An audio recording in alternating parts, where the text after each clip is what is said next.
না এরপর নেক্সটে তোমরা আসো বগুড়ায় খাওয়াটা। আমি কিন্তু তোমাদের মতো এত আপ্যায়ন জানি না, আগে পারতাম, এখন না। আচ্ছা আচ্ছা, ও শুরু হয়ে গেছে।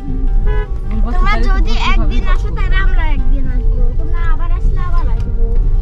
তোমরা আগে আমরা বগুড়াতে যাই তো যাবো।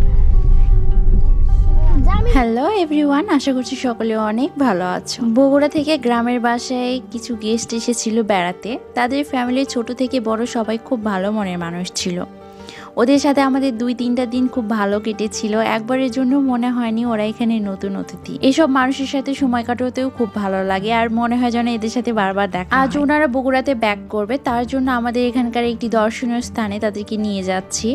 আমাদের বাসা থেকে 10 মিনিটের রাস্তা, প্রতিশর রবীন্দ্রনাথ ঠাকুরের কাচারি বাড়ি। এর পাশে একটি ছোট শিশু পার্কও হয়েছে। কথা বলতে বলতে আমরা এখানে চলেও এসেছি। রবীন্দ্রনাথ ঠাকুরের কিছু ব্যবহৃত জিনিসপত্র এখানে সংরক্ষণ করে রাখা হয়েছে, ভিতরে ভিডিও অ্যালাউ না।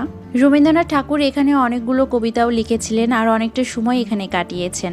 বাসার খুব কাছে, তার জন্য অনেকবার আমার এখানে আসা হয়েছে, আর কোথায় কি আছে আমার একদম মুখস্থ হয়ে গেছে। যাই হোক, আমরা সবাই ভিতরে গেলাম, একটুখানি সবগুলো ঘুরে ঘুরে দেখতেছিলাম। এখানে প্রবেশের জন্য টিকিট কেটে ঢুকতে হয়, আর ঢুকে প্রথমে রবীন্দ্রনাথ ঠাকুরের অনেক বড় একটা মূর্তি রয়েছে। ভাইয়া কয় টাকা করে? 20 টাকা করে, 20 টাকা করে দাও আর নিয়ে যাও।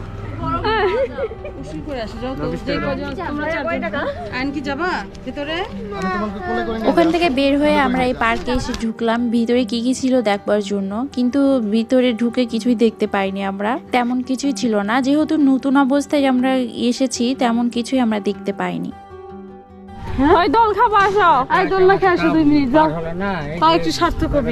আমরা এখানে দোল খেয়ে টিকিটের টাকা উসুল করতেছিলাম। যাই হোক, ভালোই লাগতেছিল দোল খেতে। আমাদের এই গ্রাম এলাকায় ঘুরবার মতো তেমন জায়গা আমরা পাই না, তো এখানে বারবার আসা হয়। এই পার্কটা একটু সুন্দর করে সাজালে মনে হয় আরো দেখতে সুন্দর লাগবে, আরো সময়ও কাটানো যাবে। আমাদের ঘোরাফেরা শেষ, এখন আমরা বাসায় চলে যাব। তো এই ব্রিজের উপরে এসে আমরা কিছু ছবি উঠালাম। আমরা যেখানেই যাই না কেন সেখানকার একটু স্মৃতি ধরে রাখতেই হবে। আর হ্যাঁ, সবাই আমাদের প্রতি শহর এসে ঘুরে যাবে। এই তো, ভালো থাকবেন সবাই, টাটা।